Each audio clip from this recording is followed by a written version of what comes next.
Welcome to 3 Books with Neil Pasricha, where each episode we uncover the 3 most formative books of an inspiring individual.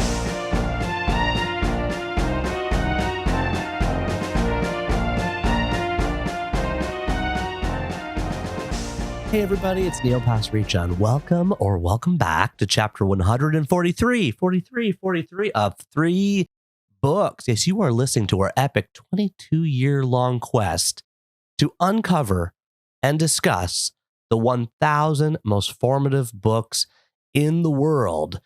We are so pleased, proud, and excited to have Chris Smalls on the show today. If you want to skip ahead straight to the conversation, no problem. I do that too sometimes on podcasts, but because this show is no ads, no sponsors, no commercials, no interruptions, I also like to have a little entree with you at the beginning and the end, where I read a review that came in.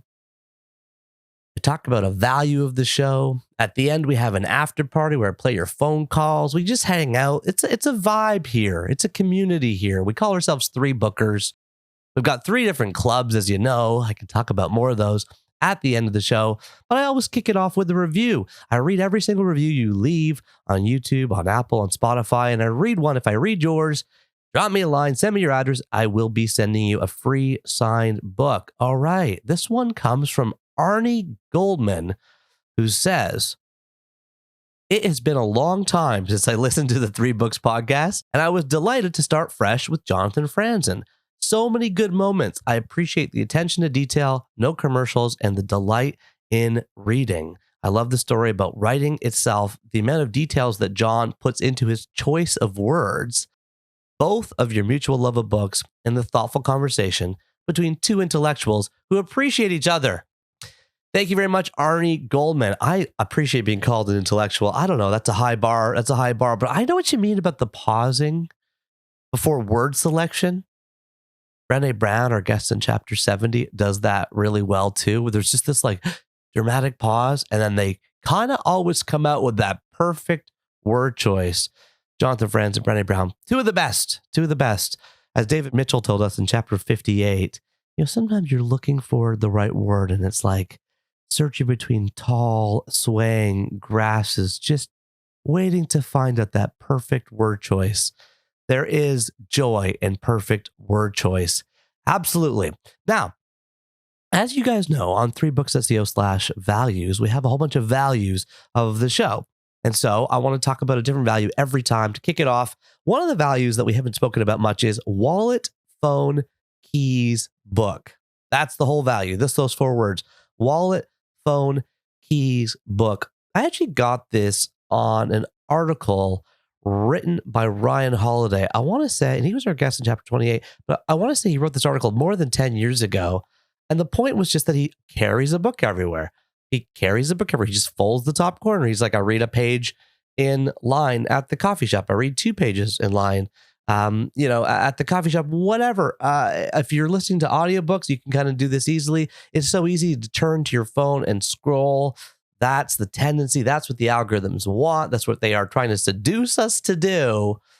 But if you have a book with you at all times, it's a little less tempting, right? Because you can just kind of fall back into your book. And I love the feeling also at the end of a day, if I'm getting into bed and I'm like excited for like the 20 or 30 pages of a book I'm about to read, kind of flipping it back open and saying, oh, I'm on page 81. I remember I was on page like 74 earlier today. Like, yeah, it's only 7 pages, but it adds up and it helps me kind of keep my reading rate going and feel less bad for falling into the traps of news media and social media. So wallet, phone, keys, book just means always taking a book with you everywhere you go, including potentially to Hackensack, New Jersey, which is where we are going to head down today on a hot, sunny September afternoon. A little bit of background here. Amazon. Okay. Amazon is pretty much the largest company in the world. If you measure it based on market capitalization, if you measure it based on, just the fact that there's 3 Amazon boxes on everybody's porch every single day, including mine. They got 1 million employees in the US alone, right? Trillions of dollars of revenue kind of go through Amazon, if you include retail, if you include entertainment, Amazon Prime, if you include, AWS, all that stuff. It's a giant, massive biggest company in the universe, right? But have you ever talked to anybody who worked there? Have you ever spoken to anybody who worked there? I have a bunch of times. A friend of mine used to run HR at a warehouse at Amazon. He said it was a terrible job. He said it was honestly hard for him because all the directives came from algorithms. He wasn't able to have kind of meaningful human to human conversations. And when there was a giant snowstorm in a crazy warehouse, everybody's pay would get docked because they were all late. Well, of course they were all late because there was a giant snowstorm. It doesn't matter. The ship punishes you either way. He didn't find it a good culture fit. He left pretty early. But I've talked to other people that work in the warehouses. I've talked to the guys delivering packages to my door. One day, a truck drove down my street and like nailed a 50-year-old cherry tree, like crunched the side of the tree. A huge limb fell off. The driver jumps back in his car, screeches down the street, tosses the branch off at the park, and flies off. Of course, the guy had just delivered an Amazon package on my neighbor's porch. I saw him. The neighbor saw him. The dog walker saw him. Why did he flee? Well, he'd get punished if he didn't pass the 7-second delivery time that he's allotted to stop and hand it the package. So unlike UPS, where you could say, there was a guy that delivered a UPS truck and broke this tree. You can't do that. As freelance contractors, often they have 7 seconds. They're flying around the streets like super dangerously, parking on the sidewalks. By the way, City of Toronto came to inspect the tree. It's completely dead. And there's no recourse, no accountability. I don't necessarily blame the people that work there. It's a tough company to work for. With efficiency and productivity cranked up to the nines, customers are delighted and happy with the expediency which they get their package. But what's going on the human side of the story, kind of behind the warehouse walls? What's going on? I wanted to know. And I've been following the story for a while about this guy named Chris Smalls. Smalls. Have you heard his name before? Chris Smalls had worked at Amazon for 5 years before he was fired in March 2020 for leading a walkout on a Staten Island warehouse, Amazon warehouse, to protest pandemic working conditions because they were all close together. They didn't have masks, they didn't have PPE. So he was protesting that. It was immediately fired. What he told me is that we all get radicalized at some point in our lives. My life changed forever the day I got fired from Amazon. Chris used that motivation to work with his former colleagues to try and unionize the warehouse on Staten Island. The first attempt failed, but in March 2022, the vote passed, and the warehouse became the very first Amazon warehouse unionized ever in the United States. And what are they asking for? Well, maybe like breaks longer than 15 minutes, shifts shorter than 12 hours. Like they're asking for like reasonable, humane conditions, is my understanding of the stuff I'm reading. But Amazon has not come to the bargaining table. They've refused, and they can kind of appeal and appeal and appeal and kind of carry these appeals all the way up to the Supreme Court. So they're pursuing legal action against the National Labor Review Board as we speak right now in 2024. 2.5 years later, they still have not recognized the union, even though the union has been formed. This you could kind of attribute to potentially labor laws at the highest levels in the country, in the world. But what is going on? I got to know what's happening here. So I fly down to Hackensack, New Jersey. I spend a hot September day in Chris's brother's backyard. He isn't keeping a place down because he's traveling a lot. He's got his sunglasses on, his jacket. I'm going to post some pictures on the blog post.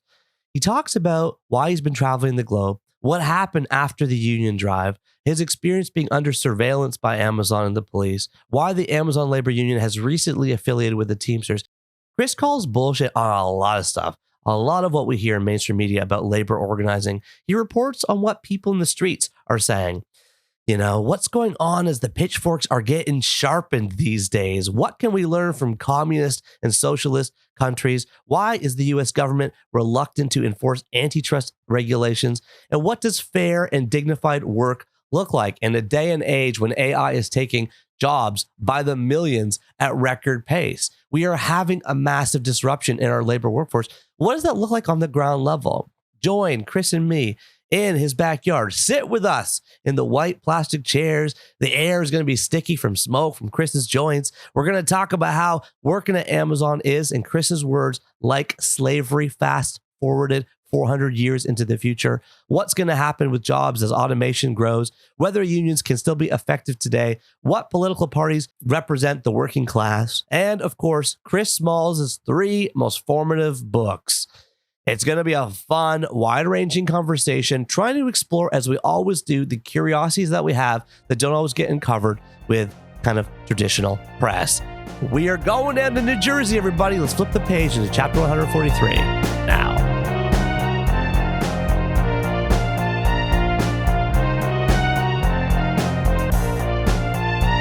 You know, my life changed forever when I got fired from Amazon.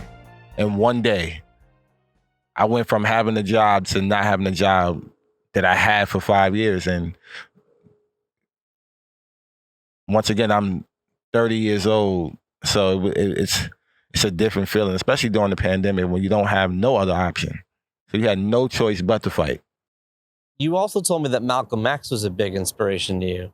You wanted to put the autobiography of Malcolm X. I told you Angie Thomas picked a Humble the Poet Pick. You picked something else. I feel like there's an element of him and you, just how you're living. Like that book opens with the Ku Klux Klan circling his house when he was a kid growing up, on horseback. That's like the opening scene. Being demonized, being surveilled, it's not meant for everybody. And that's what people don't understand. They think because I make it look easy, I make it look cool, that shit is sweet, but this is very dangerous. Very. I go to impoverished neighborhoods. I go to autonomous neighborhoods. I go to third world countries. I'm going with people that are struggling. So it's more dangerous than I make it seem. What are the dangers? Yeah, once again, when I was organizing Amazon, I was living in Newark, New Jersey. For those who know, Newark, New Jersey is like murder capital. Life expectancy for a black man is 25. Get shot every day. There was a shootout in front of my house pretty much every other week. I lived in the South Ward while I was organizing Amazon. I could have got killed many times. And I don't want my kids to ever have to experience that. I fight so that not only that I can provide for myself, but provide for them in the midst of fighting for everybody else. And that's a huge burden to have, to be fighting for everybody else when everybody's fighting against each other, So what was Malcolm X's movement called? How does it live today? And what do you want? The Malcolm X movement? Yeah, he was connected with the Black Panthers at one point. Yeah, I mean, when he came up here, and I mean like to Harlem and the New York area, New Jersey as well, he really started to build relationships with the community, with the Black community. And that helped, I think, shaped out what his vision of what society should look like. And yeah, we all got radicalized at some point in time in my lives. So it was good to see that I had similar things that happened. Like it happened to me pretty quick. So that was, that's the similarities I consider with Malcolm X's. He felt that his options in society have ran thin. He learned his roots. He learned his culture. And, he got completely indulged in it and embraced it. And that's what I had to do at some point. I had to embrace what was happening to me so that I could continue to fight. Otherwise, once again, it ain't meant for everybody. Talk to me about the surveillance. First of all, what do you mean when you say surveillance? Yeah, I mean, when I was fired, there was definitely Black unmarked cars following, me at the time, coming to my house. In Newark at the time, where Malcolm X also was very fond of. And also, we were at a protest in front of the building. And, my camera people, they picked up Black cars following me on the way out. Camera people? Yeah, we were shooting the film, the documentary at the time. So they have footage of the black cars that were following me that day. And yeah, there's every protest I've done in front of Jeff Bezos' house, he hires the entire police department. They surround us every time. The whole police department? The whole like the whole city's police department? 40 cops will be there waiting for us by the time we show up because they watch my social media. Anything I tweet, if I tweet right now that I'm going to Jeff Bezos' house, you're going to see 40 cops outside of his house. And how long? They'll stay there while I'm protesting the entire time. Okay. But you still are allowed to do your protest? Yeah. Do you we speak do at the them, protest? Yeah. What do you say? Well, yeah, we've done a number of things for COVID safety. We've done things for the union, Labor Day, May Day, International Workers' Day. We do all these protests for a number of reasons. For Pushan Brown, a worker who died in a warehouse. There's so many different reasons why we protest in front of his house. And we still do it. You know, we were just there 2 months ago, in DC, at his mansion in DC. So how many people are there? Oh, it could be hundreds, could be thousands. You know, I've been in front of small crowds. What was the last one? DC? 2024? Oh, no. Last big crowd was London, about 250,000. That was the largest crowd I ever spoke to. And what do you say? There or in front of his house? What do you tell people? What's your view? Jeff Bezos is tied into everything, every struggle, even the Palestinian struggle, you know? So for those, when I went to London, it was about Palestine and about how Amazon supports the Nemesis project, which is $7.2 billion investment into Israel's military industrial complex. So Amazon is directly funding genocide right now. They're surveilling with the AWS services. They are invested into Israel's government. And yeah, they're running their system. So how do you know that? Oh, it's public. Where is it public? In the articles. You can read them up. Okay, so that's happening. And then what else do you say at the protest in front of Jeff Bezos' house? What else are you asking for? Oh, the bargain with the union, of course. That's the number one pride. Bargaining with the union, come to the table. Do they have to come to the table by any specific time? Yeah. When? With this slow process in America, it could take anywhere between 1 to 4 years. So when do they have to come to the table? 4 years? If it works its way through the appeals court? If it gets to the Supreme Court. Okay. Which is it might, because it just got lost in the state court or whatever, right? Federal. Oh, federal, okay. Where does the message go from here? Oh, we got to get a contract. That's the number one thing. We won our contract, so I want to make sure that happens. That's my number one mission. Besides everything else. $30 starting wage. Job security, better medical leave. When you say job security, what do you mean? You can't get fired? There's a process, due process. Oh, so it's not like just you're out? Yeah, it's not no text message, it's not no email. There's an arbitration with the union. Yeah. Right. And you can say your side of the story. There's union representation, the Weingarten right. Right. It's representation. So and then what do you want in terms of sick leave and holidays and all that stuff? We want them. We don't have none. You don't have any holidays? We have 8 holidays that are paid. 1 is missing. That's Juneteenth. And then we have on sick time. 8's not that many. In Canada, we have like 12 or 13. Yeah, probably. You're right. They don't recognize certain holidays. We get 2 days on Easter. We get Family Day in February. Yeah. We got Christmas and Boxing Day after, New Year's Day. They don't care about none of that. So we don't have Halloween yet, though. We're trying to get Halloween, like official. Well, that's the beauty of arguing something like that. That might be small, but it's actually, it matters. So for Americans, we settle for breadcrumbs. We get 8 at Amazon. And once again, they failed to recognize Juneteenth, which has been declared as a federal holiday. So it doesn't make any sense. You know, they continue to play in our face. Okay, so you want more holidays, and how much vacation do you get? I don't want just more holiday. I want more paid time off. Yeah. It should be at least 12 days, 13 days. I mean, that's just getting you up to Canada. And we're not even close to Europe.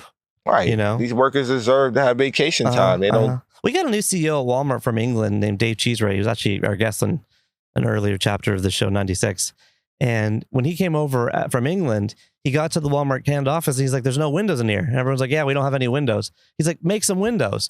So he punctured all these holes in the building. And the people were so grateful to him because he gave them light. And he said, oh, well, you got to give people light in like Europe. You have to, yeah, because just giving people light. Is there windows on the factories? No, there's only windows in the break area. You need windows, right? Yeah, because it feels like prison. It's exactly what it does. Solitary confinement. You had a station. You had a square cubicle station moving in the same repetitive motion for 12 hours. And then you're not. Then you have to commute. Are you allowed home. to listen to podcasts? That just now started to happen. But all the other years, no. We weren't allowed They to. let people listen to podcasts now? I believe so. They're starting to roll some. Oh, that's good. It's been enough complaints. Yeah. Otherwise, you go crazy. It is like solitary. Yeah, prison. it's been crazy. It's been crazy. Yeah. How many people work at Amazon? 1.5 million I believe. How many are on your team? Whatever you call it. ALU IBT is almost 8,000. Okay, so how do you get the other million then on your team? The Teamsters. Ah, you're going through the Teamsters. Not only that, I'm going through the relationships we already established and the relationships I continue to build. Who does the Teamsters represent? The Amazon division that they have in California. Oh, they have a union at Amazon. No. They have a division that's fighting for. I mean, who else do they represent? UPS. On the street. Oh, they represent UPS. Yeah. Oh, that's good. So UPS, what's the starting wage? I'm not sure. Maybe 20, 25. Yeah, you know what? David Sedaris always says, I wanted to work for UPS because they had respectable uniforms. Just starting with that. Well, yeah. I mean, they have a union that fought for a better contract and they threatened them with a strike. Mm-hmm. And that just happened. Mm-hmm. And they're going up to $40 an hour. So. Oh, really? Yeah. Oh, that's big. Who else do they represent? Teamsters, actors, everything. Oh, actors. Yeah, wow. they got certain times with actors and every industry pretty much. They have a little bit of anything. Actors have the most drivers, power. truck drivers, a lot of truck drivers. Yeah. But yeah, they're pretty militant. And truck drivers are kind of, isn't that job going away soon? Like completely? What are they going to do? They all are. And they do the Amazon. Amazon is taking away jobs from that too. Mm-hmm. That's why they're starting up these little DSPs or third party dispatchers. What are they asking for minimum wage? I don't have to say that. It's more of what the workers say. What I do is I say my piece, but I let the workers speak. I see. That's smart. That's the best smart. That's smart. Because you're not a worker anymore. No. You were a former worker. No. So most of these demonstrations, we bring Amazon workers up. Yeah. To speak. Or a big politician. You've had Bernie Sanders. You've had AOC. Only one time. You had... yeah, they came once, but we done hundreds. Yeah. So there's a lot more happening than you hear about, basically, because I don't hear about any of this stuff. And I read the New York Times every day. And like CNN, and I'll check Fox News. I'll check... Like, where are you reading your news? I don't read the news. I would never read that shit. Because, I knew what to expect with the New York media. They love you today, hate you tomorrow. But when you are deliberately misinforming people by writing negative shit about my union and myself, knowing the truth, then I know that you're a part of... Who wrote what? One of their journalists, they wrote the nasty articles about us. Mm-hmm. And he got assigned to us after, a former journalist that was, at the time. What paper is this with? The New York Times. Oh, New York Times. Yeah. You had some negative coverage there. Yeah, not just them, but they're the leading factor. It's like, everybody copycats. So, but where do you get your news then? Are you on like secret 4chan channels or? Nah, fuck all of that. But social media is the same. Isn't that even worse with the algorithms? Like it can feed you a total different echo chamber. I get my news from the people. I don't have, if people tell me what's going on, I know what's going on. You know, I don't have to watch the news. And that's the beauty of it. It's like, I don't need to watch the news because somebody already told me, or I'm actually there. One of the two. By the time people hear it on the news, I'm already there. The protests in DC, I was there. You know, I don't speak at every event. Sometimes I just show up to support. Like yesterday, I wasn't supposed to speak at the Labor Day. I just showed up to support. Come to find out, the leader of the whole thing, I spoke at her commencement speech. She recognized me in the crowd. So it wasn't even over who I am. You were called up on stage to speak? Yeah. What'd you say? At the Labor Day 2024, 10,000 people rally for Palestine. What you get up on stage, what do you say? How long you talk for? A few minutes. And what was your message? It was basically that, you know, as a union leader, unions have to be out here with the people. Not at parades in Brooklyn, the West Indian parade with politicians that don't have the same message as ceasefire. You can't talk out of both sides. You're not supporting the Democrats and supporting the ceasefire if they're still funding genocide. So we can't do that. And also that, you know, we got a free Palestine. So it's very simple. I want people to know that I took a stance with the right side to say that unions need to stand on business and not just follow the sheep mentality, because the Democrats ain't giving us shit in return for a very long time. If they want change, they have to do things differently. They can't continue to vote for Democrats and we're not seeing no real change. The Green Party been around decades. They've been around. So people got to see through the bullshit and wake up. There's something else sinister going on here. There's something. Kamala Harris wasn't nominated. She was appointed. People don't understand that. Like, we live in a democracy. No, we don't. She got appointed after Joe Biden stepped down. We didn't have a choice in that. So what are people talking about? It's ridiculous. Yeah, Ralph Nader was on this podcast. He was saying the mainstream media fall for this trick every time by believing that there's a two-party system. They create one, you know? Yeah. Like they create it, you know, whereas he as an independent candidate, he can't get on the debate stages. He can't get on to represent his policies about, like, his whole thing was health and safety, environment. Why you think I haven't been invited back to Congress? Because what they saw that day, it was like, oh shit. If real people, you know, my video went crazy viral against Lindsey Graham. If real people see this, what'd you say on Lindsey Graham? That we are the ones, the workers are the ones who make these corporations who they are. Mm-hmm. And it's not a left or a right thing. Mm-hmm. Mm-hmm. It's a worker thing. Hey guys, it's just Neil in my basement here. I just got to jump in and let you know that there was a Senate Budget Committee meeting in 2002 where the Republican senator from South Carolina, Lindsey Graham, defended corporations who would face unionization efforts, attacking laws that would prevent them from swaying a union election. And then the mic got switched over to Chris Smalls, who was testifying there. He's wearing his Yankees cap. He's wearing a red vinyl jacket. He's got big diamond earrings in both ears. It cuts over to him, and I think I want you to hear what he says. Well, first off, I want to address Mr. Graham. First off, you know, it sound like you was talking about more of the companies and the businesses in your speech, but you forgot that the people are the ones who make these companies operate. And if we're not protected, and if the process for when we hold these companies accountable is not working for us, then that's the reason why we're here today. That's the reason why I'm here to represent the workers who make these companies go.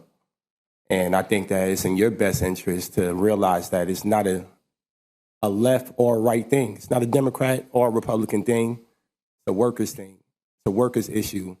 And we're the ones that are suffering in the corporations that you're talking about, in the businesses that you're talking about, in the warehouses that you're talking about. So that's the reason why I think I was invited today to speak on that behalf. And you should listen, because we do represent your constituents as well.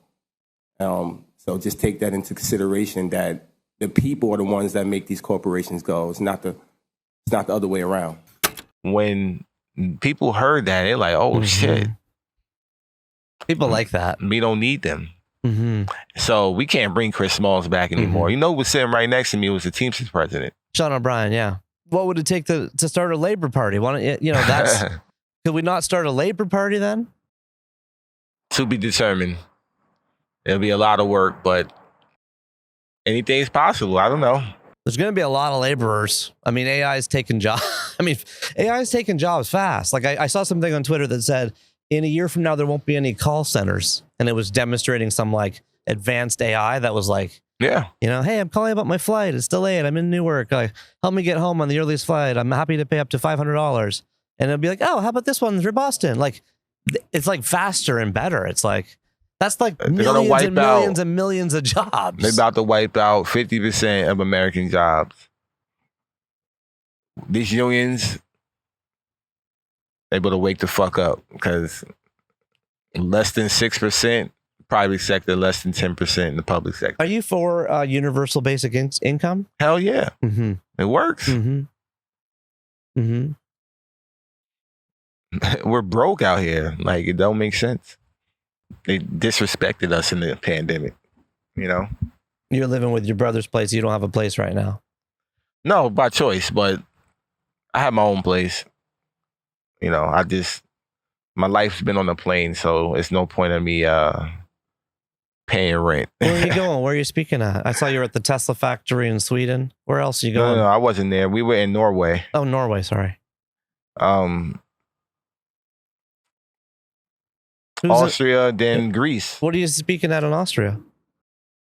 Winochi Festival, brought together by community organizers and the Australian trade union. Mm-hmm. They reached out and they want to bring me out. So where are you speaking at in the next place? Oh, Greece, man. Greece. That's going to be speaking at in Greece? A huge event. It's the 50th anniversary of the Young Communist Party, the KNE. It's going to be hundreds of thousands of people there. Wow. Where in Greece? In Athens. Wow. Hundreds of thousands. Yeah. What's the mission of that group? Right now, the students are on strike right now as we speak because they're trying to privatize the universities. Same thing, In Greece. Yeah, the students are on strikes right now. You don't hear about that story very much. Oh, nah. People saw how militant these unions are over there. Oh, my God. Like, you talk about the Roman gods and all of that, Greek gods, it still exists in people over there because they stick together. You do hear not that many stories about general strikes, but you do hear that they happen. Oh, they happen all the time. But you don't hear about it much. No. So what do you want people to know about how they do things over there? What would you say to Americans and Canadians? That's what I said. It's not about how much money they have, because we got people power. That's it. That's all we need. People coming together. That's it. Locking arm in arm, just taking it to the boss, taking it to the government. There's nothing that can stop us from getting what we need to get. Hey guys, it's just Neil in my basement again. I got to jump in here and explain that I completely messed up this recording. I recorded an hour and a half with Chris in his backyard, and then we keep hanging out. He keeps talking. I realized I want to get some more of this. I press record again, and I accidentally record over the first chunk of our conversation. I didn't realize this till I got home and was trying to listen to it. And I was like, oh my gosh, did I just like overwrite the first part of the conversation? So I've kind of re-chopped it and mixed it all back together so that it works as a conversation, but I missed my scene setting. So I just want to let you know, it's like, okay, I'm taking like an Uber, like an hour from Newark Airport. The towns get smaller and smaller. There's more and more people on the roads. There's kind of black men with no shirts on, like lying on park benches. There's kind of people out there, dogs in the street. Like you can tell the neighbor's getting kind of rougher and rougher. I pull up to a house across the street. There is a guy on his porch, American flags, and I support the police signs all over his lawn. It was like a really covered in American flags and support the police. And I looked at him and I said, "Hi, nice to meet you." He said, "Hi." I said, mind if I take a couple pictures of the street? I'm interviewing Chris Smalls across the street. He's like, "You could take a picture, but just so you know, I have a gun on me at all times." That's what he said. I'm from Canada. Okay. It's pretty unusual for anyone to say or have, well, has a gun up here. So it's just, okay. I'm like, okay, just trying to get my bearings. My spidey sense is going up a little bit. I go around the side of this house because I knock on the front door. Nobody answers. I go around the side. There's a kind of a grassy backyard. There's some kids yelling over like a small chain link fence. The sun is like blaring down. Like it's hot. Chris has got a baseball hat on. I can see a lot of smoke coming out of him. I know he kind of chain smokes. I don't know if he chain smokes. I shouldn't label him as a chain smoker, but he's smoking joints. He's got a plastic table in front of him. He's got like big kicks on. And he's texting. He's got a big red jacket on. And I introduce myself. I sit down and then we jump into the conversation. Let's kind of pick it up again with him talking a little bit about going to Congress. And then we're going to lean in to the first official book about Fidel Castro in just a second. Notoriety and everything, but they got pretty much excluded from the conversation when we was there. So they invite you, from your perspective, is really just a photo op, because otherwise there'd be some actual movement, some change, some laws, some policies, and that you're looking for a little more structural changes. Well, I mean, it would look horrible. They would have had 6 white union leaders there, and I just beat Amazon. So for them, they're like, oh, we have to have them. We have to have them there. And I think I was thrown in there to make sure that they have black representation. And so if you were the president, or you were, you have an open dialogue here, you've had conversations with a lot of very senior politicians that people would be very envious of, that you could been talking to Bernie Sanders, you've been talking to Joe Biden, Kamala Harris. I mean, if they say, okay, Chris, what's the number one thing you need me to fix? What's the number 1 or 2 things you need me to change from the highest possible level? I never got that question. They never said that to me. What are the things that need to change? Accountability. There is none. What we talking about? We got billionaires breaking federal law every day. Every single day a worker gets fired in this country for retaliation, for organizing, or discrimination, or fired for bullshit, whatever the case may be, every day. Where's the accountability? And then where's the antitrust? You got a company like Amazon owning every fucking thing. Where's the monopoly? Where's the antitrust? So they're talking down to two sides. They want to be pro-union, but at the same time, they had Jeff Bezos stock parties and Christmas parties, and they're inviting billionaires like Oprah to speak at the DNC. So it's in plain sight. Yeah, it's interesting too what you're saying, because I was reading up on this, and I was trying to, I'm trying to approach this from as open a side as possible. But I did notice Amazon's the most they have violated the most employment laws of any organization. I don't know if partly virtue of the size, but they've been found guilty of tremendous amounts of labor laws. And the safety stuff that I dug up is shocking. Like, for a retail company to have worse safety standards than almost anybody, it's really surprising. It's really surprising. Is that a function of the hours and the job and the pace and the productivity, that whole thing? Or there's something else going on from a safety perspective? Be defiant against everything. To your point, it's like, this is just staring us in plain sight. You've been very vocal about it. Hard to be a target. And so what's happening? Amazon is the modern day slavery. That's just what it is. It's slavery, fast forward 400 years. Productivity, calling us pickers. That's what we're doing. We're still continuing the process of slavery with some technology involved. And that's what it is. So, slave wages, slaving conditions leads to injuries and death. And that's exactly why they're the number 1 in the country for injuries. And what do you say to people that say, well, hey, this is not slavery. It's people choosing to apply for jobs and, going for raises, and this is all optional. Yeah, I know. You're jumping from one fire into the next, no matter where you work. So it's not really a choice after a while.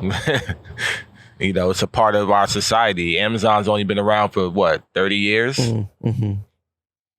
Look at our main streets. Look at our stores that closed down. Mom and pop, they're not there anymore because of Amazon. So we're allowing it. We're doing it to ourselves. Me again, jumping in. Gotta properly explain this book because that's part of like a cutoff. So the book is a giant, huge, thick book called Fidel Castro, My Life by Fidel Castro and Ignacio Ramonestum, who's the Spanish writer who partnered with him. This book was originally published in Spanish in 2006 by Random House and published in English in 2008 by Scribner. And the black cover has a sepia tone photo of Fidel Castro facing the right side of the book, smoking a cigar. And at the top of the cover are the words Fidel Castro in all caps, kind of gray serif font, and below the words My Life in the same font but smaller and orange. Fidel Castro was a Cuban revolutionary and politician who was the leader of Cuba from 1959 to 2008, serving as the prime minister from 59 to 76 and president from 76 to 2008. This is basically the first time near the end of his life where someone does a huge, super long interview and kind of collects from his perspective this biographical story of his life, the endless kind of attacks he's had and put up with the over 100 kind of assassination attempts. It's all told in a great detail in this giant, thick book. And let's jump back to Chris now.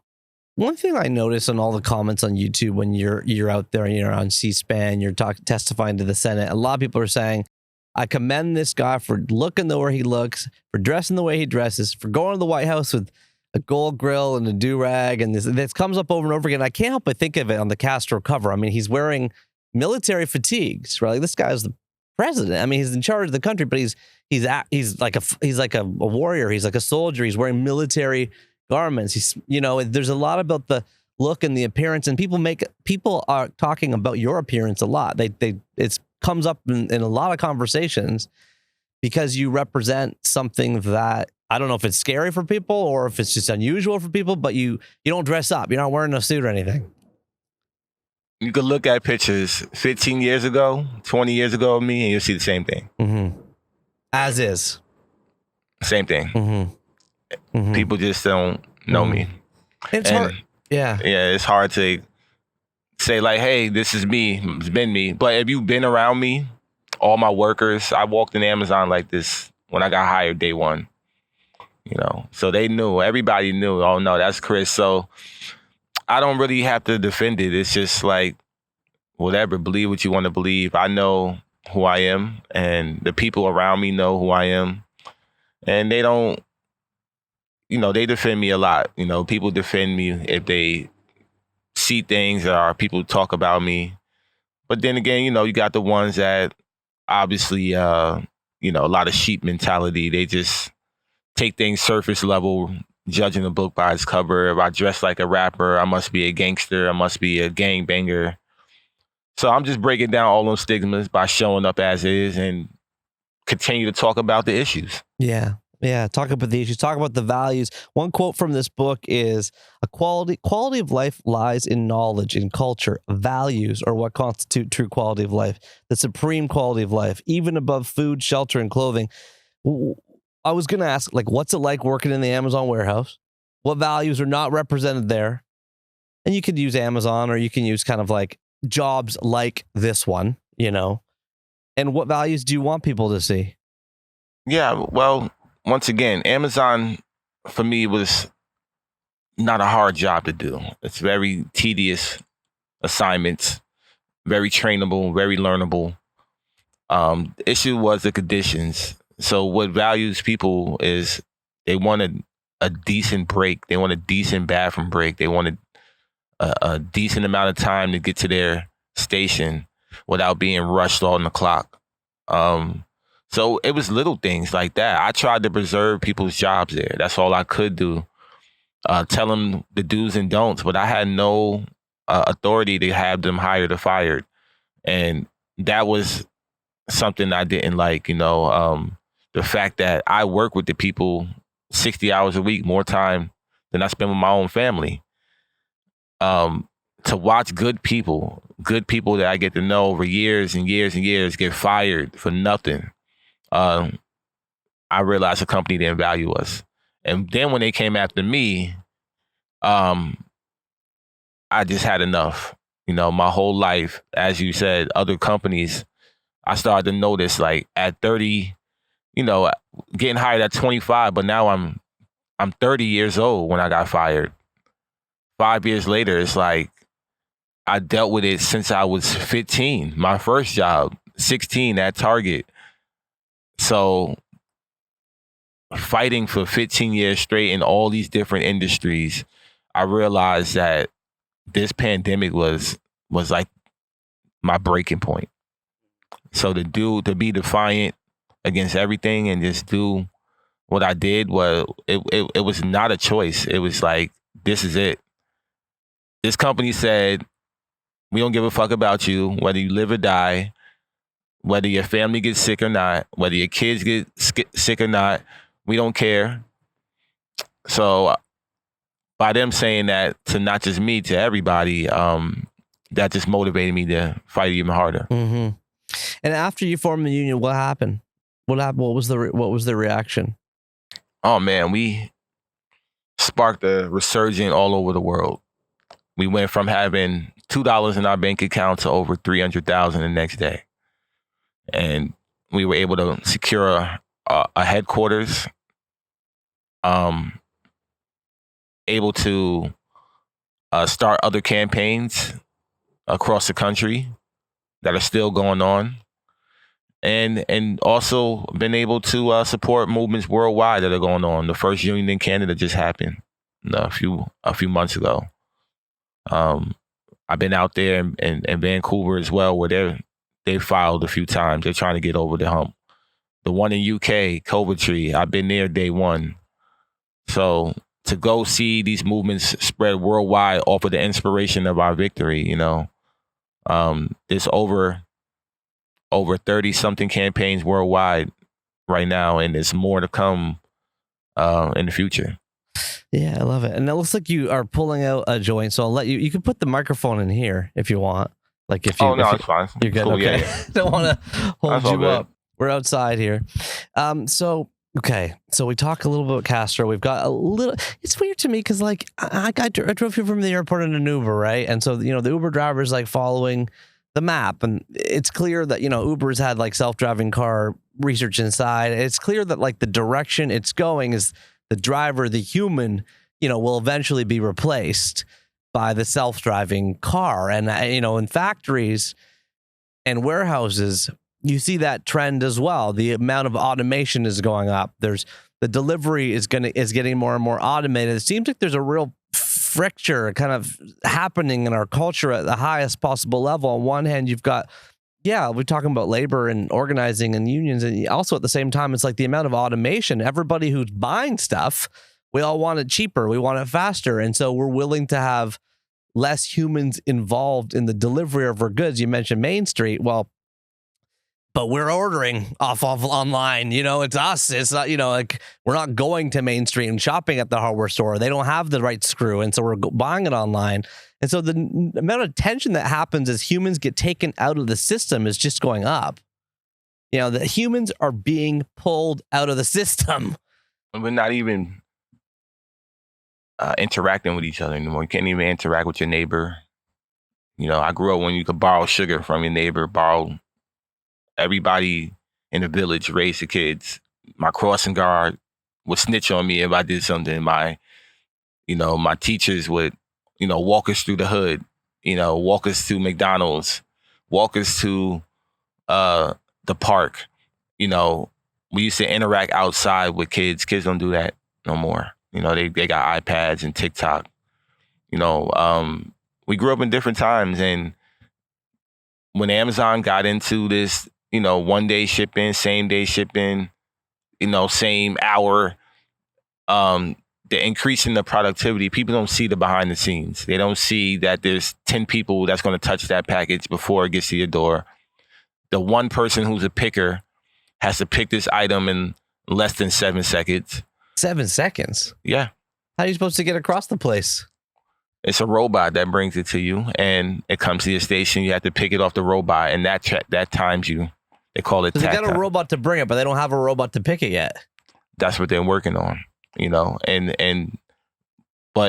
the last 30 years, it's been people picking these items and packing them, and the packers have a time they have to do it.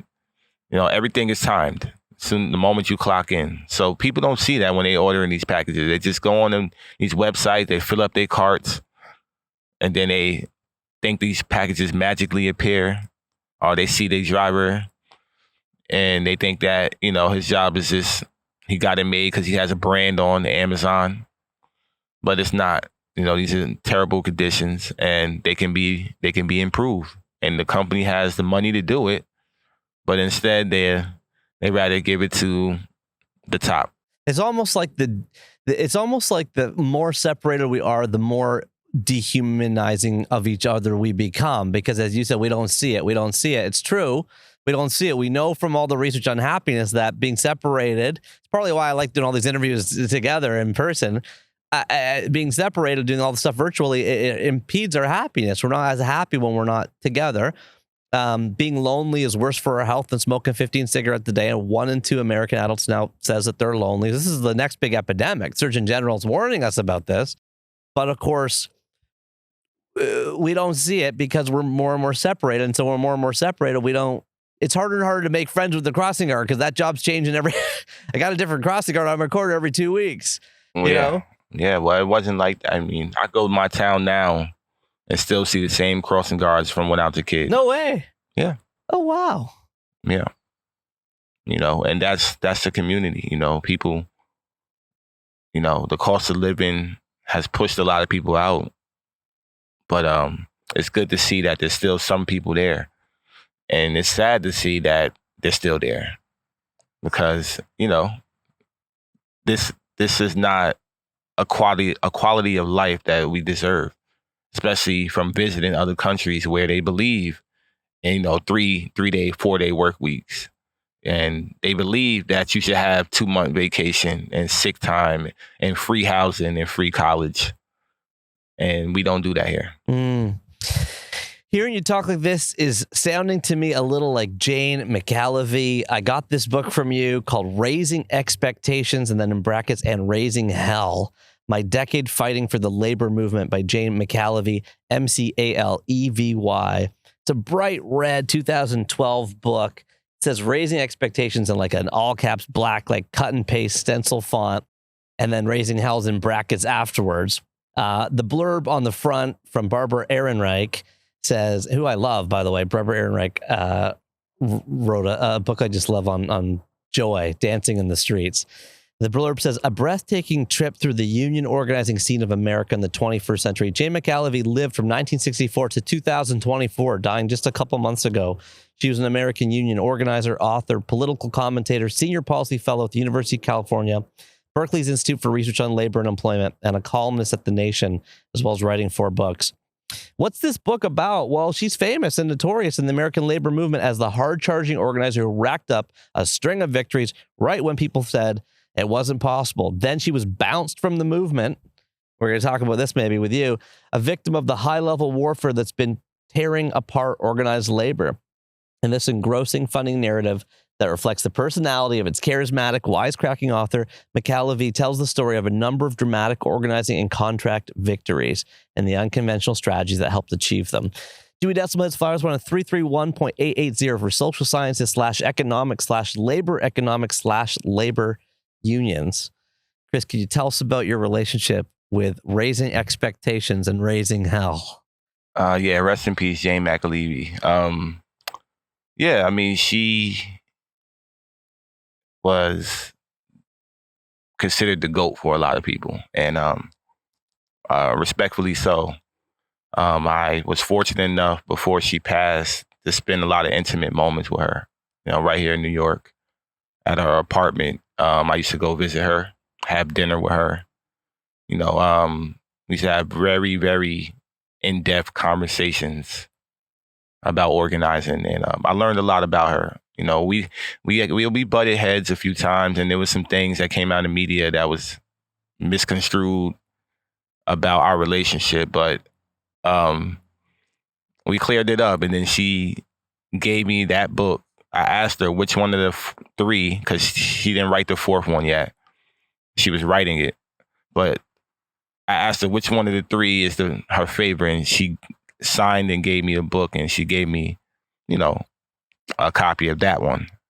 So, I realized we have a lot in common, but we were just 2 different generations. And that, that's the beauty of organizing face to face. Even when you have disagreements, you can agree on certain things. And the one story that people don't know is one day she wrote her, because Jane McAlevey was a warrior.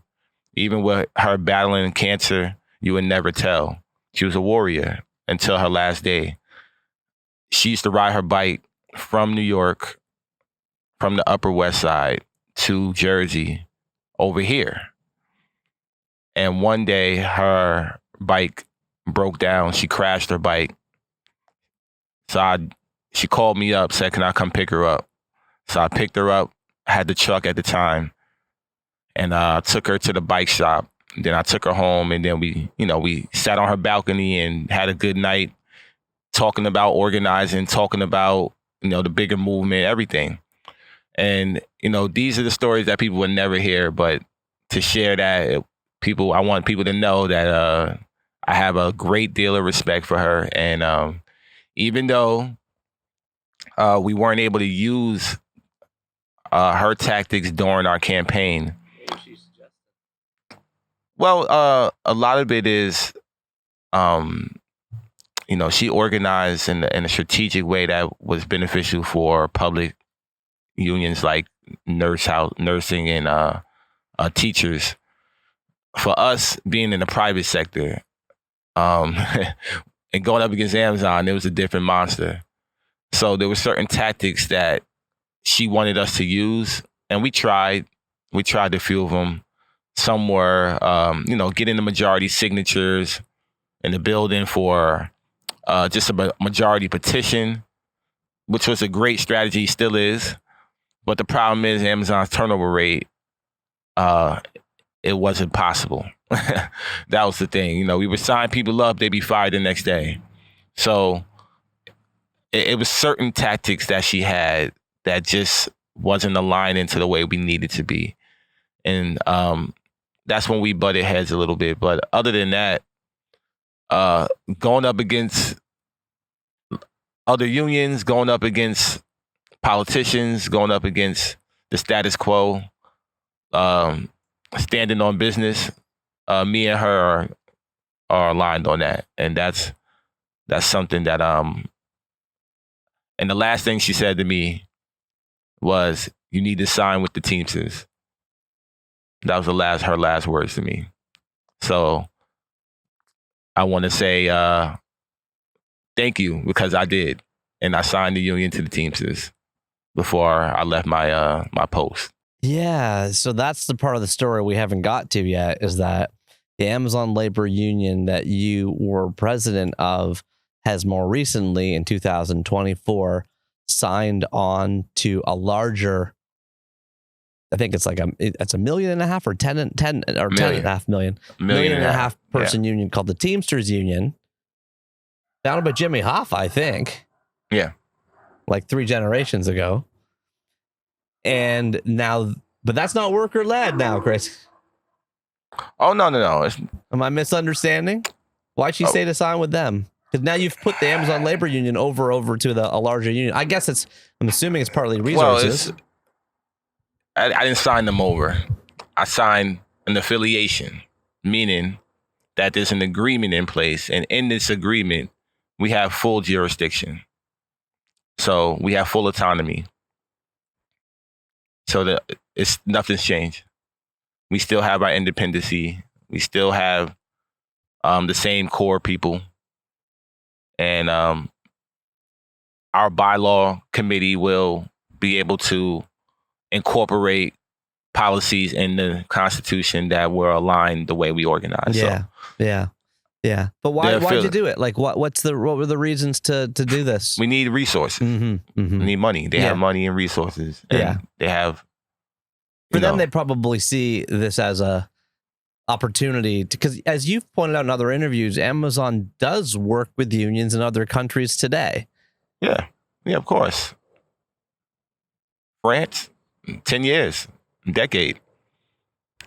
Germany.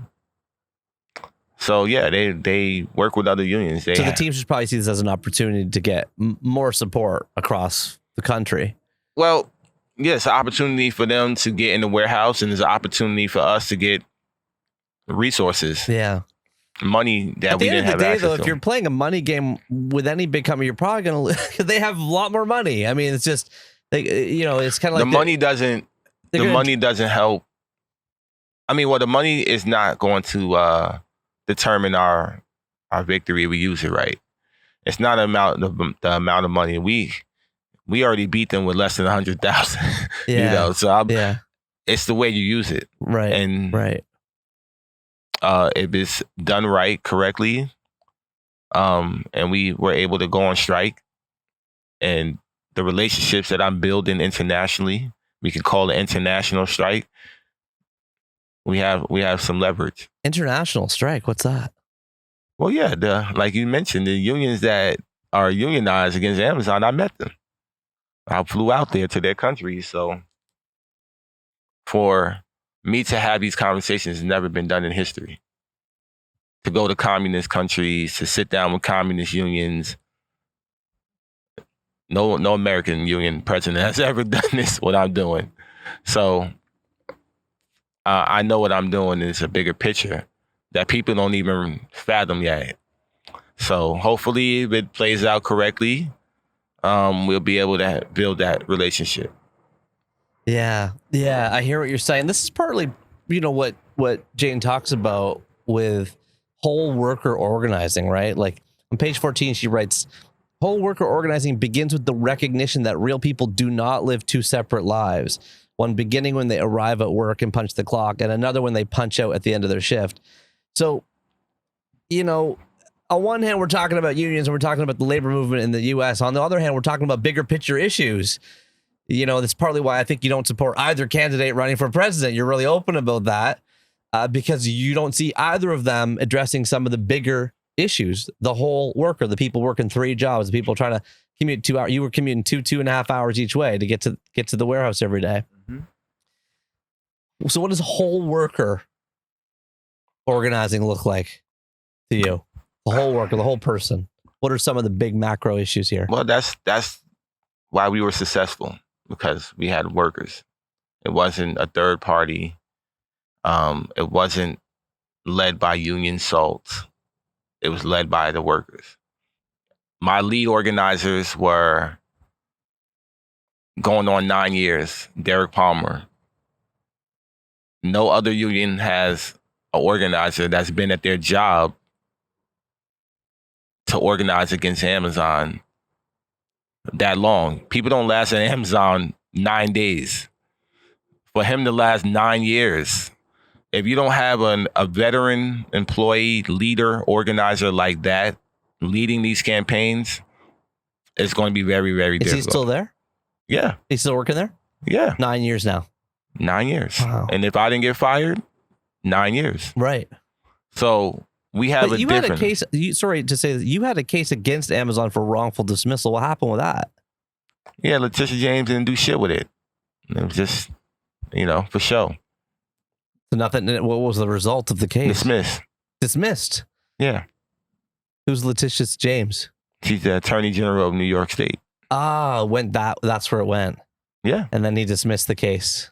Yeah, because they were so focused on Trump. Pinballing around. Yeah, I mean, I seen how they use our victory. They used me. I seen how the media did all of that. And then I became a union president, and now I'm something else. I'm flashy. I'm this, I'm that. And it's like, what are you talking about? I'm just an Amazon worker who got fired. Remember? The company said they were going to smear me, and now you guys are doing it. Y'all doing the work for Amazon, which is crazy to me. And this is, that's how I think about it. It's just ironic. Yeah, you maintain a sense of groundedness and comfort with your identity that I think would be very hard for me and other people to do. I mean, if you're getting kind of pushed around like this in the press so much. Yeah, I know, because once again, the work speaks for itself. People can look at my Instagram and see what I do every single day, every single week. Mm-hmm. You're posting about it all the time. Yeah. And people see me. Yeah. I was just at Labor Day protest for Palestine. Over 10,000 people there. Meanwhile, people are attacking me online for not supporting Kamala Harris. I could tell you right now, they're delusional. I've been at all of these encampments all around the country, all around the world. I see what these young people are doing. If you think they're going to vote for Kamala Harris, people are crazy. So I don't care what them polls say. I don't care what these online Twitter bots, our sheep, say, because I'm out in the streets. What are you seeing? What are you seeing in the 10,000? I saw you posted about it yesterday. You said 10,000 people, the largest Labor Day movement in history, is not covered at all by any of the main newspapers. Because they were too busy at the West Indian Parade with the politicians and the unions, gaslighting. So because they want to ignore what's going on, I can tell you what I see and what I know. I can tell you that they're not going to support Kamala Harris. They will either not vote or they're going to vote third party. Because these other presidential candidates like Jill Stein and Cornel West and Claudia de la Cruz, they're showing up to these same rallies. And they got their support. So, yeah, they may not win, but they're building a movement that it's going to take years to build. Yeah, we had Ralph Nader on the podcast last year, and a lot of the ills he talks about is this two-party system. You end up having a two-party system, and then as a result, the middle is shown to be unprofitable, and a lot of the stuff drops in the middle. As he went for president 4 times as a third-party candidate. Mm-hmm, mm-hmm. Yeah, I mean, it's tough when you're trying to do something, but they have to build it. It was kind of, to me, late in the game to really be out and open about your candidacy the year of, but they're definitely sparking something that's going to last and carry over into the next election. And the Democrats are disconnected. So are the Republicans, but the Democrats are too far gone for me to even be quiet about it. I met, like you said, I met a lot of them. I met the president, I met Kamala, and I took away nothing from this conversation. Nothing, absolutely nothing. People can say what they want. I'm talking from experience. I'm not talking from my ass. I'm not making shit up. So people that's online, that's why it doesn't bother me, because they have no idea that I already made my rounds. And I'm a very fast learner. It only takes me one time. I don't need to have multiple follow-ups unless I'm trying to inquire about it. But for my first conversation, first impressions, everything. And none of the people I met are doing anything. A lot of the stuff you're talking about is the system. It's like the larger system at play here that we're living within.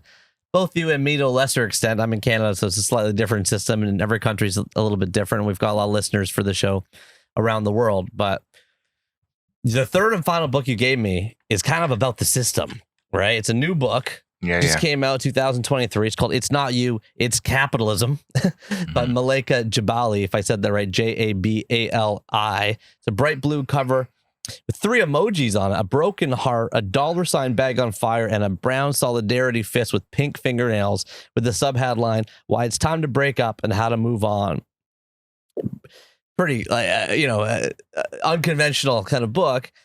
Malaika Jabali is a journalist whose writings appear in The Guardian, Teen Vogue, New Republic, and Essence. She's got a JD from Columbia, an MS from Columbia University School of Social Work, and she's the former co-chair of something called Operation Power, or POWER, grassroots organization based in Brooklyn, focused on bringing Black radical politics to New York City. What's this book about? It's a guide to socialism. That's what it is, for budding anti-capitalists. She debunks myths, centers forgotten socialists of color have shaped our world, and shows socialism is not all Marx and Bernie bros. It can actually be pretty sexy. There are I found it fun to flip through because the whole thing's designed for short attention spans with infographics and so on. That's right. But she's got the history of what's happening with universal healthcare in the U.S. and talks about how we've been talking about this since 1914, and now it's 110 years later, and we still don't have it. So she's talking about a lot of kind of big picture social issues that affect the majority. You can follow this book under 335.43: Social Sciences, Economics, Marxian System / Communism. Tell us about your relationship with It's Not You, It's Capitalism. Malaika Jabali. Yeah, shout out to Malaika. Yeah, that's my homegirl. And she's been a supporter of me for a while, for years. And I'm in the book. So she interviewed me, I want to say, even before we won. She started interviewing me.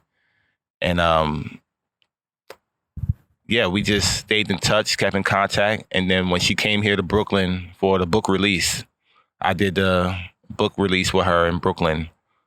And that was a great experience. And she's right, we got some people come out for that. Oh yeah. It's hard to get people to come out for book. It's hard to get people to come out for book events. I'm very familiar with. Yeah. I'm very familiar with the half-empty bookstore. Yeah, no, she did her thing. I mean, it was standing room. That's amazing. Yeah, standing room only. It was great.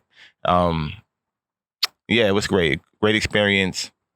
And yeah, she motivated me to not only read the book, but also to finish my book, which I did.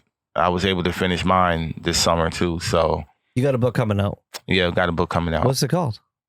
I don't know yet. Title still in progress? I think so. TK, as they call it in publishing terms.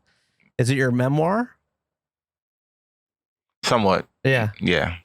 And so if it's not us, that's the problem. Or if capitalism has these massive issues that make it the system, that kind of we can't thrive, then she's proposing socialism as an alternative. Yeah, I mean, she's right. I've seen it. I've seen what socialism do. I've seen it from visiting other countries.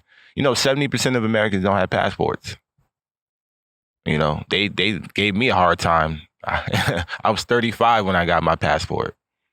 What do you mean gave you a hard time? To get your passport was a hard time? Yeah. I have no idea. But what was They didn't want me to leave the country, I guess. But for some reason, I had to go through an extra process to get my passport. And yeah, I did. Now you're going to these more social countries: Sweden, Canada, Norway. Yeah, Cuba, Austria, Cuba, Greece. What are you seeing? I'm going to Greece in a few weeks as well. I'm seeing what life could be like, meaning that every country has its pros and cons. They're not all perfect, but I'll take childcare. I'll take free housing. I'll take free Medicare. I'll take being forced to go on vacation. I'll take 90% union density. I'll take all of that because even with their issues that they have, they still have it better off. The amount of debt that you are in as a 20-year-old in America is ridiculous. Just to go to college, my first semester was $16,000. My second semester, $19,000 out-of-state tuition. So you're in debt in your 20s, and then if you get hurt, I played sports, broken finger, jam, bruises, whatever.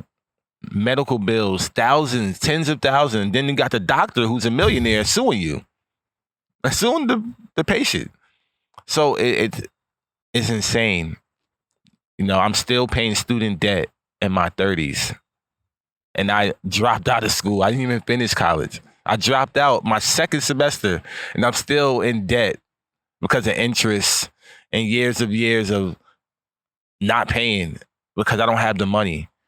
It's so hard to get out of that. And capitalism has a lot to do with it. Has everything to do with it. So, yeah, we have to find another way. We have to, all this democratic socialist shit doesn't make sense to me. You can't play the fence. You got to be all the way in. And that's what we're not in America. We're privatizing everything, too. I mean, you've spoken openly about how your dad's been in prison most of your life. I always come out sometimes and come back in sometimes. But prisons are turning into a business. They are. I know there's couples and regular ordinary people owning prisons now. It's a sad thing to see. A lot of people would say, hey, look, there's people coming on rafts from Cuba to here. No one's going on a raft from here to Cuba. Well, I would say America has a lot to do with that because the embargo that they had for 60 years that don't allow resources to get to the country, it's not Cuba's fault. A lot of people would say, okay, Sweden, you're putting these up there, but then the taxes, Chris, You're doubling, tripling people's taxes if you add free college, healthcare. I mean, like I said, there's always something to fight for. It's always something to fight for, and we're too complacent here. You know, we're too complacent. We allow the government to give you food stamps. The government gives you, child support, or the government gives you tax refund, once a year. It's breadcrumbs. And as a 36-year-old man, I can't live my entire life doing the same thing, like going through the same thing, check to check, with this stigma over my head every day as I clock in that I'm going to lose my job. There's no job security. You don't even know. You walk in, it's your last day. So it's insanity, really. That really stress, that adds anxiety. This is what fuels mental illness. Even just on the half an hour truck up here from New Jersey, I'm driving by endless homeless people, people living with homelessness on the way. You see it in the streets. Like there's some, Gabor Mate, former guest on our show, will call it toxic culture. We're living in a toxic culture right now. Some of the things you're advocating sound radical. Bernie Sanders is very famous for saying, they accuse me of being a radical. I'll tell you what's radical is having billionaires paying for the election. He's really good at kind of turning that around. You're rolling your eyes a bit at me. I love Bernie, but, you got to call bullshit out when it's bullshit. First of all, you went to Ireland and said that genocide makes you queasy. You fucked up there. And then, once again. What is that? Sorry, what happened in Ireland? He went to Ireland. Spoke at I think he might have spoke at Trinity College. Okay. Of all places. Or wherever he spoke at in Ireland, doesn't even matter. And he went there and he was addressing Gaza and Palestine, and he said that he doesn't want to call it a genocide because genocide makes him queasy. And then somebody disrupted the speech, and they went at him and said, "You're a bullshitter," and they called him out, and I loved it. Then he did a week later, he did an interview in London trying to clarify what he meant. It was bullshit. He's doing the same shit that AOC do, play defense. Oh, I got to clean up everything. So I just don't respect that. I don't respect that. And I don't respect the fact that you continue to call these CEOs in and give them slaps on the wrist. What's the point of that? You got a help committee. You're sitting on the board as the leader of the help committee. I tweeted out, bring in Andy Jassy over a year ago, over 2 years ago now, nothing. And then I got his people on the side that want to be in my ear like, oh, we got your tweet. What the fuck does that mean? Are you going to do it? You asking him to bring in who? The CEO of Amazon. He brought in Howard Schultz from Starbucks. But they want to bury our history. They want to bury the fact that I was ever a thing and my union was ever. So they've been putting up Starbucks more than Amazon Labor Union, which is fine. But at the same time, we're talking about warehouse workers compared to coffee makers, baristas. What? People are dying in our warehouse, and I get it. They deserve a union. The college kids that make coffee, the young adults that make coffee, they deserve their union. But we're talking about Amazon workers. That was considered the lifeline in the country, and you ain't bringing the CEO yet? The leading injury in the country over any industry. So it doesn't make any sense to me. He's just a lot of gaslighting. That goes for all of them. What advice would you give people listening? People listening all over the place. People call you an activist. They call you a revolutionary. No, I just want to tell people that, we deserve better. It's that simple. Mm-hmm. It's that simple. Mm-hmm. Like Malaika said, we have to break up with capitalism, and breakups hurt, but then time heals all. I can tell you from being a divorced man, it don't matter. Whatever you're going through, you can't be complacent. You can't just think that one day these politicians are going to wake up and say, hey, I'm going to give the people what they want. That'll never happen. And all of that, we got to vote. When you're voting for breadcrumbs, the time you see anything, you be dead. If you see it at all. any real change. You shouldn't have to go your whole lifetime working so hard to get some breadcrumbs when they can be done overnight. One man, Jeff Bezos, the richest man in the world, can end homelessness right now and still be rich. Doesn't make any sense. So we got to make it make sense, and we got to fight like hell.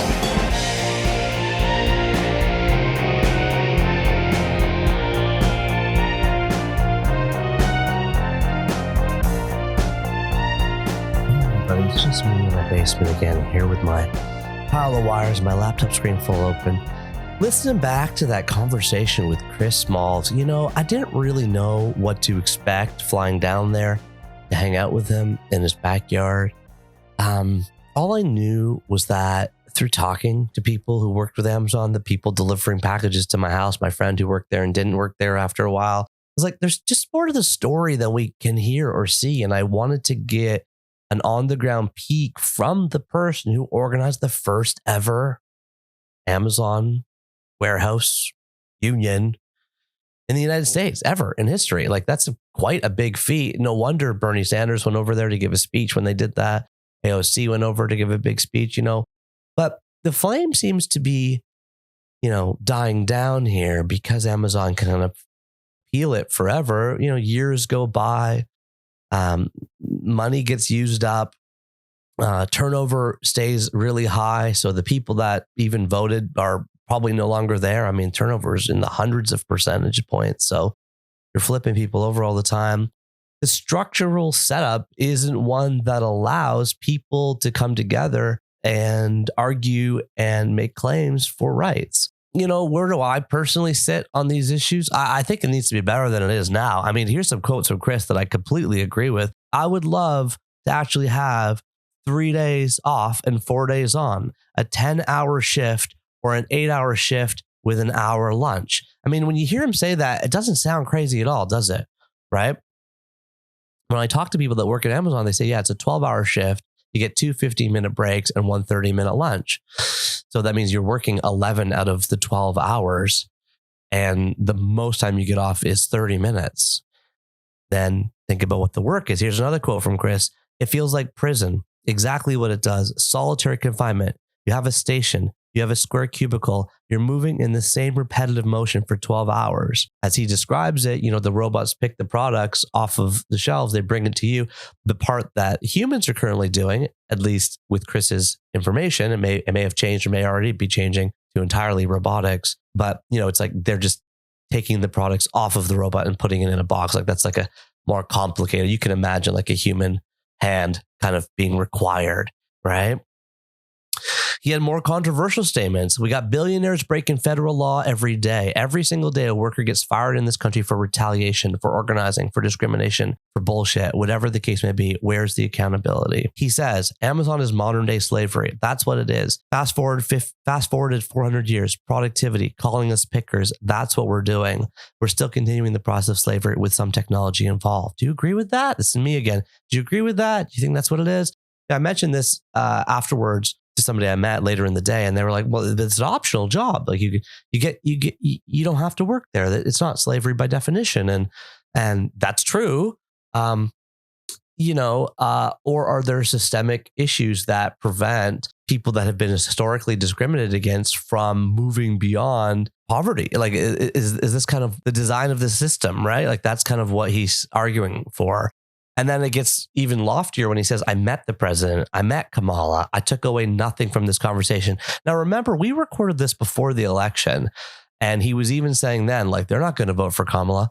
And, what we've seen is a dramatic shift in the U.S. kind of tilting to the right, where as I speak today, as I record this now in December of 2024, all 3 elected bodies of government in the U.S. are one Republican or one way Republican. So there's no kind of checks and balances. Things can just kind of go through.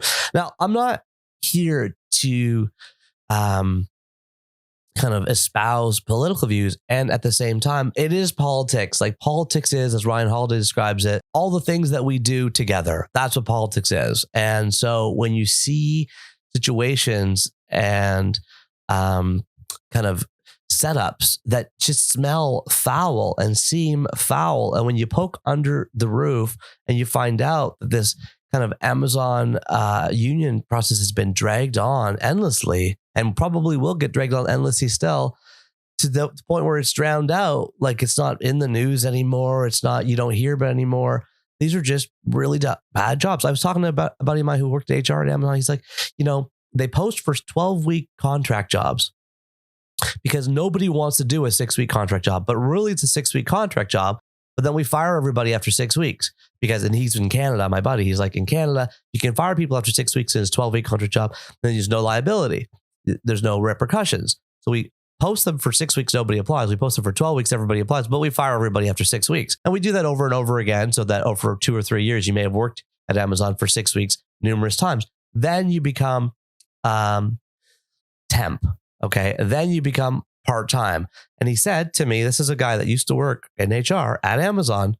He said, the hallways and the posters internally all advertise that when you start at Amazon, you get benefits. You start with benefits. You get orthodontic care. You get, see the dentist, all that stuff. But he's like, the dirty little secret is you don't start full time for like 5 years because you have to be like temp fired 5 times and seasonal, and then you're part time. And like, we don't hire anyone to be full time until they've gone through all that stuff. So it's years and years and years away. But meanwhile, the posters are always set. This is just one guy, one story, but I can only share what I know. To Chris's point, I get my news from the people. This is some of the news I've got from the people. And when you see the Amazon drivers kind of whipping down your street, driving dangerously, recklessly, they're on the sidewalks they shouldn't be. They're knocking down trees in my neighborhood they shouldn't be. And you talk to them, these poor guys are telling me, I only have 7 seconds to deliver a package. Like, if I don't, I'm going to get fired. Like, we've just squeezed capitalism to such a high degree that now we can't possibly measure all the societal repercussions and ramifications. And that's why conversations like this are super important. Thank you so much to Chris Smalls for coming on 3 books and giving us 3 more books to add to our top 1,000, including number 583, Fidel Castro, My Life by Fidel Castro and Ignacio Ramonet, Ramonet. Number 582, Raising Expectations and Raising Hell, My Decade Fighting for the Labor Movement by Jane McAlevey. He pronounced her name completely different than me, but he knows her and knew her, so I'm going to give him the nod. McAlevey, that's McAlevey, a really blistering read, a little all over the place, but I did read it, and it is fascinating to kind of be in the unions. So you see how edgy and how raw and how vicious kind of things are on the front lines and the battleground. The book opens with like George W. Bush versus Al Gore in Florida, and like what the unions were doing on the ground and how they were like, it was like real, like, just like, what did Chris say? It's like gladiator stuff, is what he said.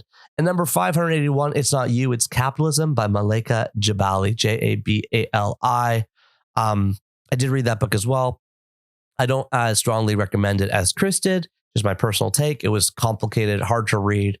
I didn't find it it didn't have a great through line to me. Okay, that's just my view, because you guys have been asking me, hey, Neil, give us your view. But then the other book that Chris wanted to talk about, we kind of touched on it at the beginning, was the autobiography of Malcolm X. So that was actually number 926 on our list from Angie Thomas. And then we had 2 other guests mention it so far, including, I'm going to get these right for you guys. Humble the Poet in chapter 73. And somebody else picked that because there's 2 asterisks on it. Or do we already asterisk it for Chris Smalls? Anyway, autobiography of Malcolm X, highly recommended. Thank you so much to you for listening. Thank you so much to Chris Smalls for coming on the show. I really appreciate all of you for being here. All right. Did you make it past a 3-second pause? If so, I want to welcome you back to the End of the Podcast Club. This is one of 3 clubs that we have for 3 bookers out there. End of the Podcast Club are people that hang out at the end of the show. We play your voicemails, we read your more letters, we hang out, we talk about a word of the chapter. And there's also the Cover to Cover Club, people listening to every single chapter of the show, all 333 like me, from my 30s to my 60s. Let me know, drop me a line, I'll add you to the FAQ.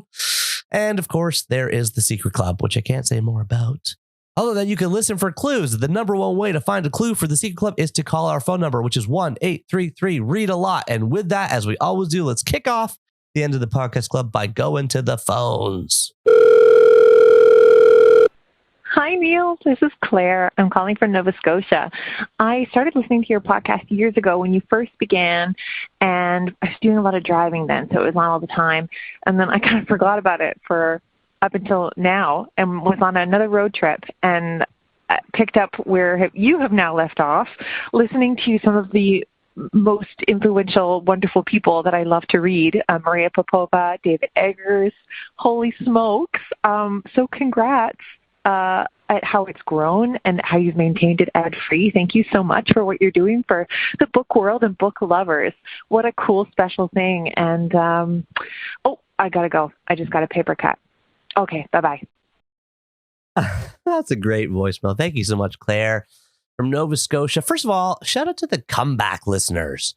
I'm a comebacker. Like, I listened to the Tim Ferriss podcast when it first came out in 2013, 2014. And then, of course, I abandoned it because there's other podcasts. And then occasionally I come back to it. I think the comeback... Listen, I'm going to be here. I'm not going anywhere. Full moons keep coming. I keep coming too. So it's perfect. Come back. Re-engage. It's wonderful. And then when you come back, it's kind of fun, I think, to go to 3books.co/guests. That's why I set up /guests. So you can see, oh, yeah, who's he talked to lately? Chapter 81 is with Dave Eggers. Chapter 138 is with Maria Popova. And, you know, if you like Dave Eggers and Maria Popova, artistic, cerebral, who else is kind of in that worldview? I highly recommend the 123, Susie Batiz. I think you got to listen to that one. That's if you're interested. Mohsin Hamid, man, the way that guy kind of took us into Pakistan was wonderful. Chapter 108. Anyway, never get high off your own supply. Really appreciate that. And thank you for the shout out to the Secret Club there at the end. All right. And now, you know, it's kind of like, do we do another letter? Because we did a letter at the beginning. I think we do. I think we do another letter. It's a different letter. It's a different letter. It's not about the other letter. It's about a different thing. Okay. So let's see here. Let's grab a YouTube comment because, you know, 2 chapters ago, we talked to Amy Einhorn. That was chapter 140, actually 3 chapters ago. The editor for the Book of Awesome, as well as a lot of books like The Help and Big Little Lies. And there was a comment, and it came from Zuby. And Zuby says, I don't share Philip Roth's ideas of the death of the novel. Social media hasn't replaced the book. It's opened up whole fields of book culture on TikTok, Goodreads, YouTube, Instagram, catering to millions. There is something about the form and nature of reading, which I think is perennial, intimate, insular, and original. And I replied, I agree, and I hope you're right, Zuby. Yeah, that's nice. You know, Philip Roth talks about the death of the novel, and I think it was Johann Hari, which back in chapter 121, he said, like, you know, reading literature is going to go the way of people who are interested in volleyball or people who go to the opera. It'll be like a smaller and smaller subset. And you do hear about this happening. It's like, okay, automatic self-driving cars are coming. Well, what's going to happen to people who like driving cars? Well, they're going to become people who like driving horses. They're going to go to like the driving track instead of the horse track. So that's kind of like one view. But then the other view, I think espoused by James Daunt, chapter 141, is that like books are in a very good place. There's more people reading than ever before. We got lineups of 400 people at new Barnes and Nobles. And like, you know, some of this young fantasy and young adult stuff is like really helping reading take off. And books are the antidote to screen culture. They're the opposite of endless scrolling. They provide like safety, sanctity, intimacy, emotional connection. You find out what hope is and what life feels like. You live other lives. Nothing can replace the experience of being inside someone's mind through a book. So which side do you net out on? Well, we're going to remain book optimists here. We're going to constantly question and examine our relationship with books because that's part of what we do. But we're book optimists. We buy books a lot. We read books a lot. We take books out of the library. We share them. We swap them. We highlight them. We cover them. I got a book club if you aren't on it yet. Neil's Monthly Book Club at the end of every month. Last Saturday morning of every month, I send out a list of every single book I've loved and read over the past month. That's all it is. It's just a list of books I've read over the last month. And in December, I do my very best books I read all year. So if you haven't read that, go to neil.blog. You can read the best books I've read in 2024. So yes, thank you for the letter. All right, now let's head back to the backyard in Hackensack, New Jersey, and let's pick up a word of the chapter from Chris Smalls directly. It feels like prison, solitary confinement. We all got radicalized at some point. Gets fired in this country for retaliation. Where's the monopoly? Where's the antitrust? My crossing guard would snitch on me. I've been at all these encampments, the embargo that they had for 60 years. You can't be complacent. So many good and interesting words said there. I was actually going to go with snitch, but unfortunately, the word is of unknown origin. So we can't really talk about the origin of a word that has unknown origin. So why don't we go with monopoly? Monopoly. Monopoly. Monopoly. Monopoly, a noun, which according to Merriam-Webster means exclusive ownership through legal privilege, command of supply, or concerted action. Right? All right.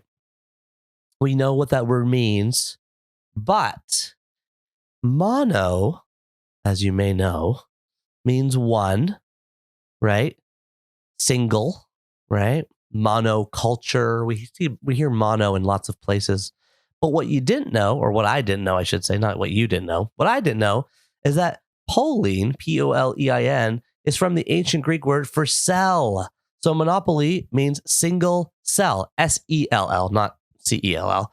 So single selling is monopoly. It's a Greek word, which means from the mid-16th century all the way up is you have a monopoly. Worth talking about because it's kind of what Amazon has in certain things. And, you know, I remember the day and age when Amazon used to kind of have like low prices on all the back catalog of books. And then like literally overnight one day when the stock was kind of like, you know, they'd always reported like break even. But then you remember seeing it like all the backlist of books like, kind of went up in price. And then they started reporting a profit. And then there wasn't really many people to compete with them. Google has recently been declared a monopoly. And so the antitrust commissions are now saying that Google has to sell Chrome because they have a monopoly on search.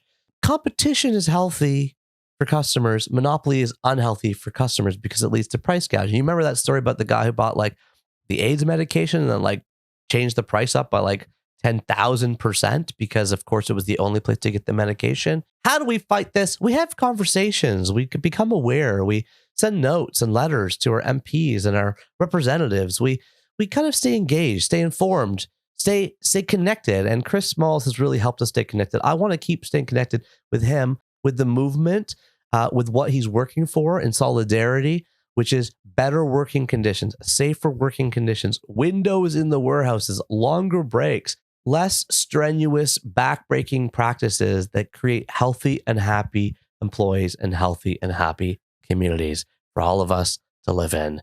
And fingers crossed, healthcare for all from your avid Canadian healthcare person. All right. Thank you all so much for hanging out this whole year. Stick around. We're on the solstice. We're going to put out our annual best of. That'll be our 7th best of ever. Stick around for our best of. Have a wonderful holiday. Until next time, remember that you are what you eat and you are what you read. Keep turning the page, everybody, and I'll see you in 2025.